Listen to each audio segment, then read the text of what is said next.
Bom, vamos ver agora um exemplo onde queremos encontrar a inversa de uma função. Tá? Vamos pensar na função de x dada por x² mais 2. Ok? Normalmente a gente pensa nela assim, né? Então, que uma relação entre y e x. Y está sendo dado como essa expressão de x. Ok. Então, eu gostaria de encontrar a inversa dela. Tá. Nesse caso, a nossa função está sendo descrita por essa regra aqui, por essa conta, né? Então, com um pouquinho de manipulação, a gente pode conseguir inverter, encontrar a inversa também usando contas que vão envolver operações inversas das que estão aqui, né? Vamos lá. Então eu gostaria de encontrar uma g de x, tá? Que faz o papel da inversa. Ok? Então o que a gente sabe sobre f de x e g de x? A gente sabe que se o par xy pertence ao gráfico, né, a essa função aqui, certo? Satisfaz essa regra. Então, para a função inversa, então vamos escrever a inversa, que eu quero encontrar a inversa, assim, ok? Então, eu deveria conseguir fazer o seguinte, eu coloco o valor de y dentro e sai o valor de x, ou seja, eu tenho que conseguir fazer o seguinte, eu coloco, se eu colocar f a menos 1 de y, tá? Isso sai o valor x. O inverso do que está aqui, né? O trocado, certo? Então, seria yx seria um par de solução, ok? Se você não gosta de ver o y aqui dentro do argumento da função, você sempre gosta de ver x, então você troca as letras. Então, é um passo, eu vou fazer o seguinte, eu vou sempre supor que o argumento está na letra x. Então, eu vou trocar aqui, colocar o argumento como x, aqui como y, tá? E o que eu fiz foi fazer uma troca do papel de x e y que vinha do par ordenado da f, ok? Então está aqui, ó. Eu chamei o argumento da f da inversa de x e aqui de y. Então, quem seria a regra para eu usar para f-1? Essa daqui é a da f. Para f-1 eu vou fazer a troca. Eu vou usar ela assim. f-1 tem que ser tal que quando eu coloco aqui x, ela resulta no y, tá? Ok? A única coisa que essa regra aqui, eu tenho que entrar com o valor de x. E daqui descobrir y. Ok, então vamos fazer isso. Vamos encontrar uma fórmula para isso daqui. Dado x, encontra uma conta que me encontra y. Tá? Que encontra esse y aqui. Então vamos lá. Então é como se eu fosse isolar o y em função de x. Então eu vou passar o menos 2 para cá. E depois eu tiro a raiz cúbica. Então eu posso escrever assim, ó, y igual raiz cúbica de x menos 2. Ok? Então vamos ver. Aqui eu comecei com uma regra para f de x. Certo? Então eu estabeleci essa relação entre x e y. Né?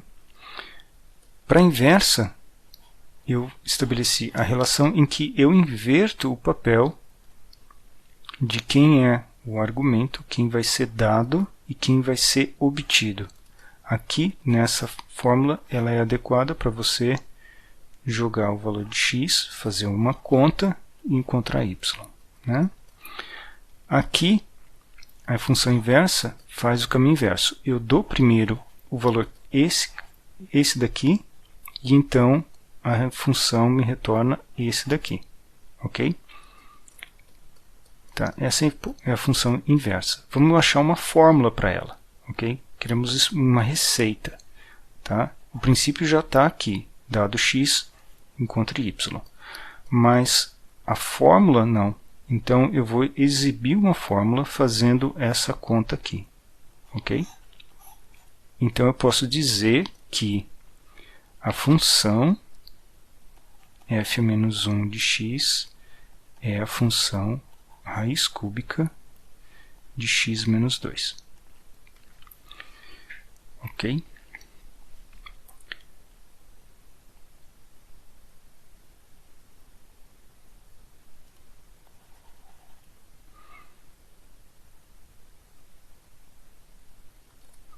Tem um cuidado final que a gente tem que tomar, que é o fato de que a gente tem que obedecer os domínios das funções. Tá?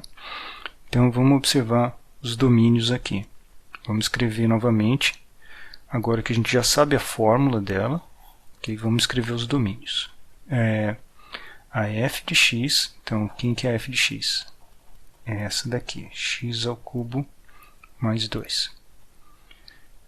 Essa função ela pode pegar domínio sobre os reais, certo? X pode ser real nela, e ela vai ter um contradomínio real, resultado é sempre real, então contradomínio real. E a inversa? Vamos ver a inversa dela.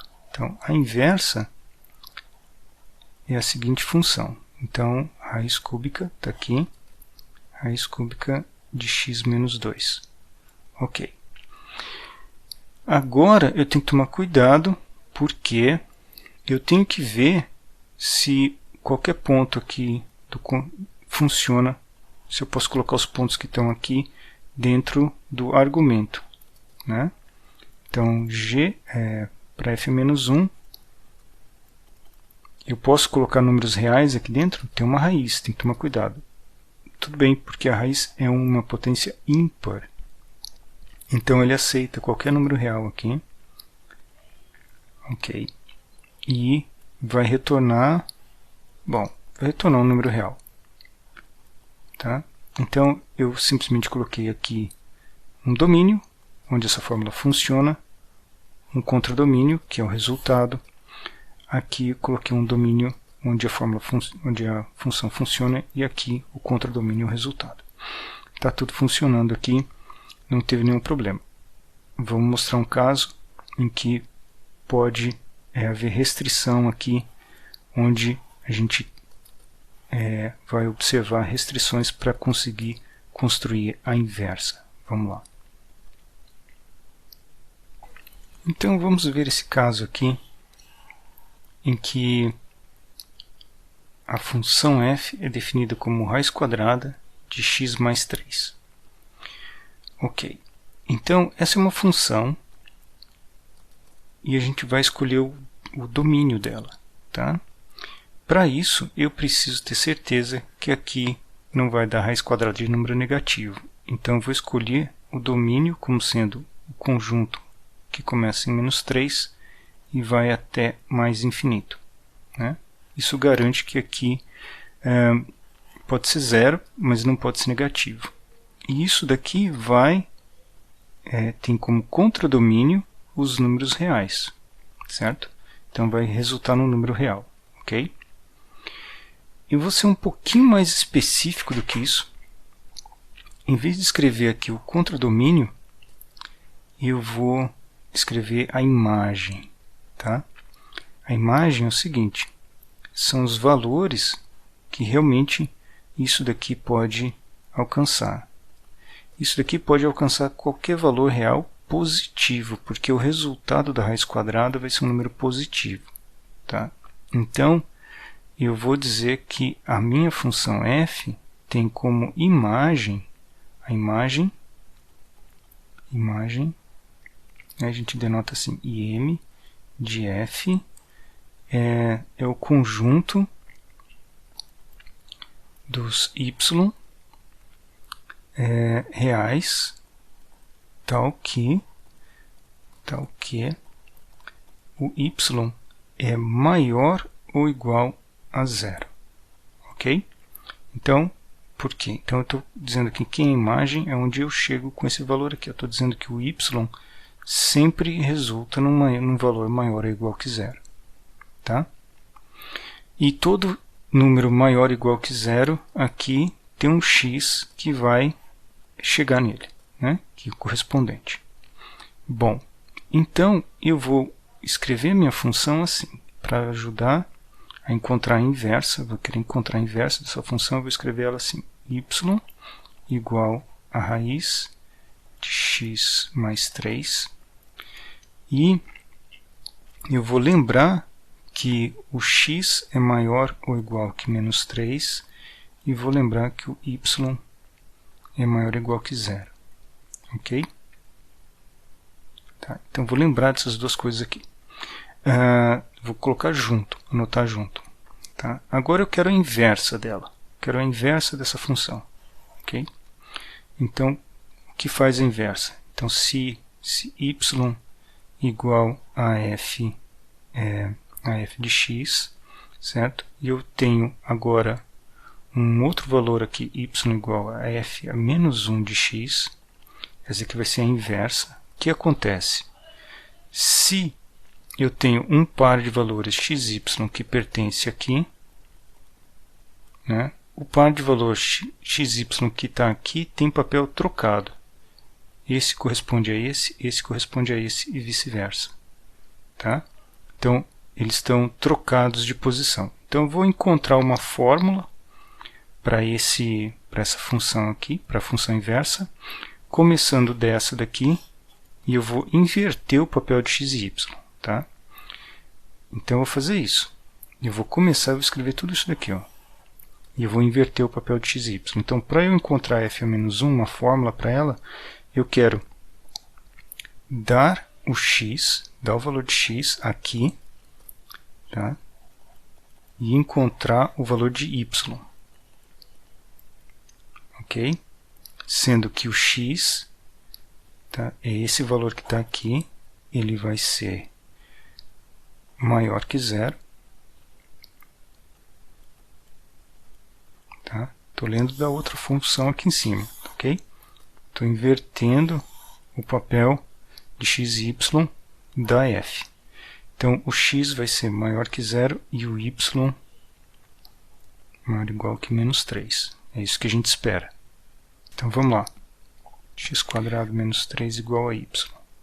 Ou seja, eu posso escrever minha função inversa assim, né? A f a menos 1, f a menos 1 de x é a função x² menos 3.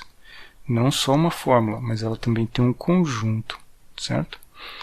Ela pega conjuntos de onde o x é maior que zero, certo? Ela é uma função, f a menos 1 é uma função que pega valores de x maior ou igual que zero, e retorna valores que estão, vamos ver se é verdade, é sempre maior ou igual que menos 3. Aqui, ó, menos 3 está aqui, x, esse número é sempre 0 ou maior, verdade. Então, ele retorna valores que estão entre menos 3 e mais infinito. Tá? Então, essa é a função inversa.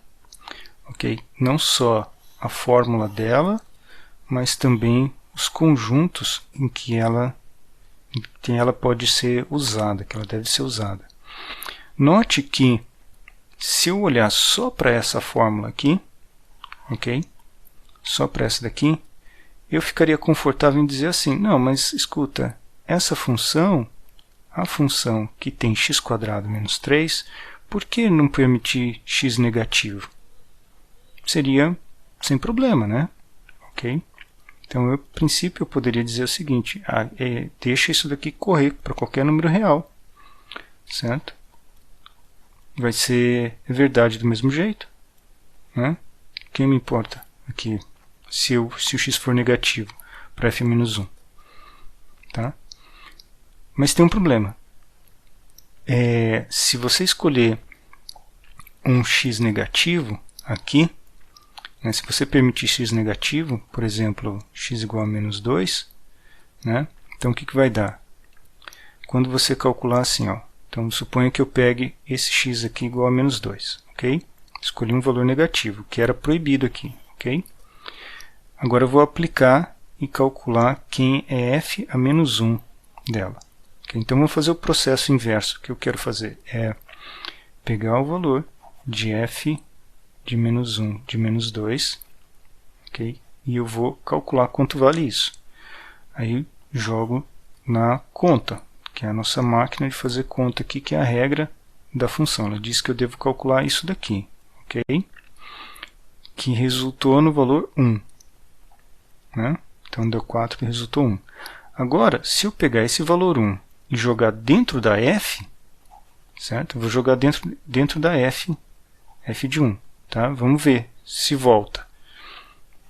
E eu vou descobrir que se eu jogar em f de 1, eu tenho que fazer a seguinte conta. Vamos jogar lá, f de 1. Se eu for calcular f de 1, eu tenho que colocar 1 aqui. Então, raiz de 1 mais 3, ou seja, raiz de 4. Né?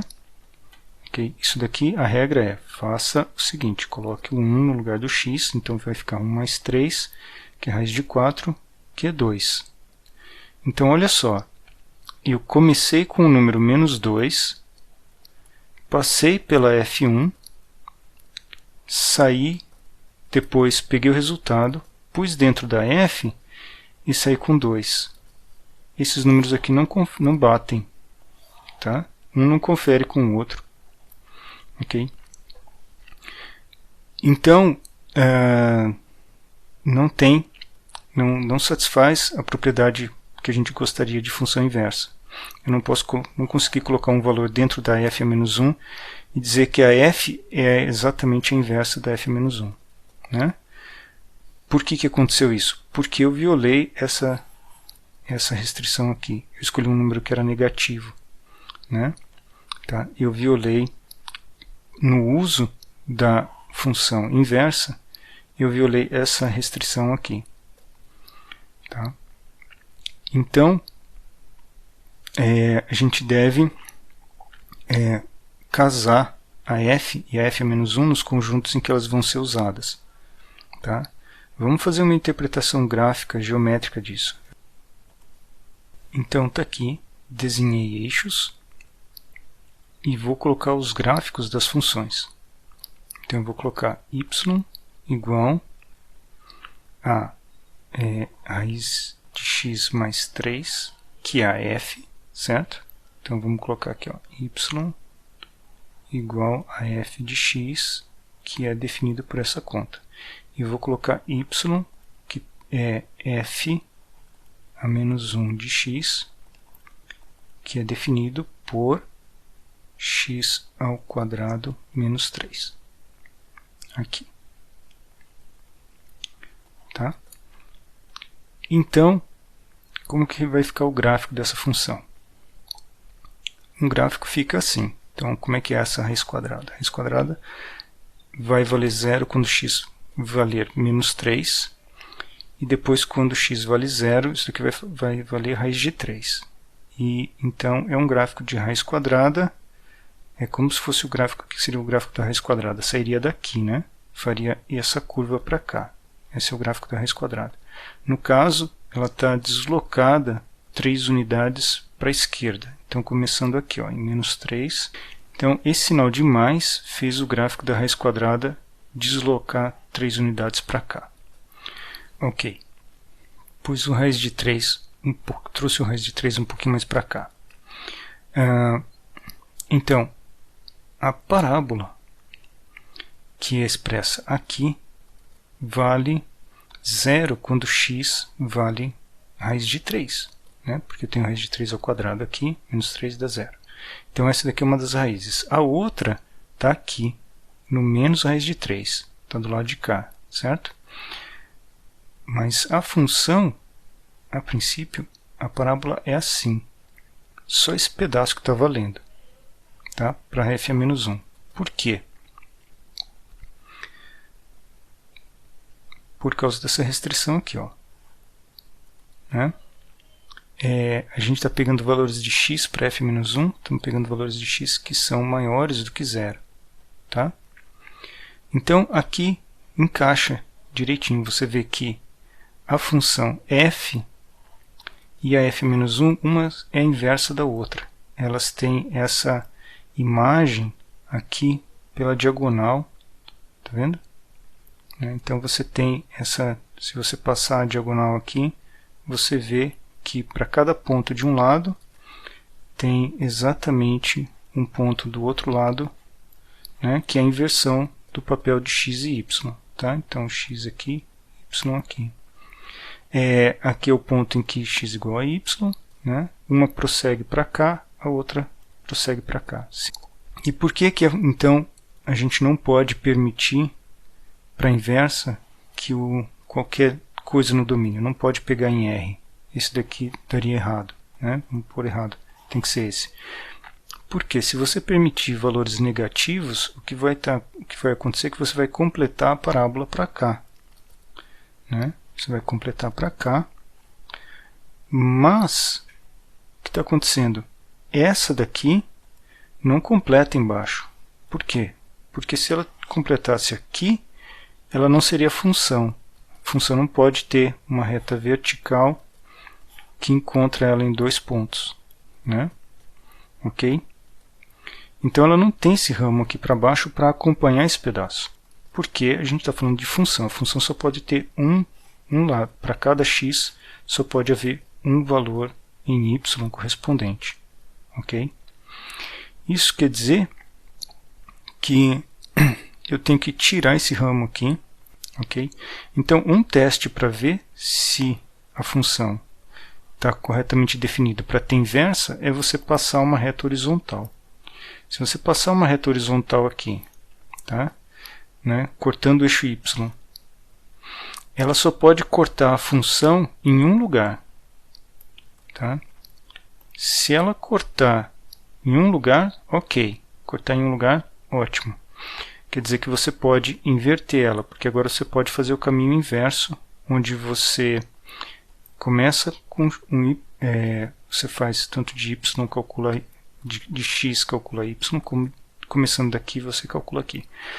Mas se você tiver uma reta horizontal cortando em dois pontos, na hora que você produzir a inversa dela não pode ser uma função, porque a inversa dela vai fazer exatamente isso, vai dar um valor aqui e vai retornar valores em x, mas ela não pode retornar dois valores, porque não é função, né? Ok? Então esse é o critério para ver se você consegue fazer a inversa. Você tem que ter passar retas horizontais e sempre cortar ela em apenas um ponto em cada reta horizontal.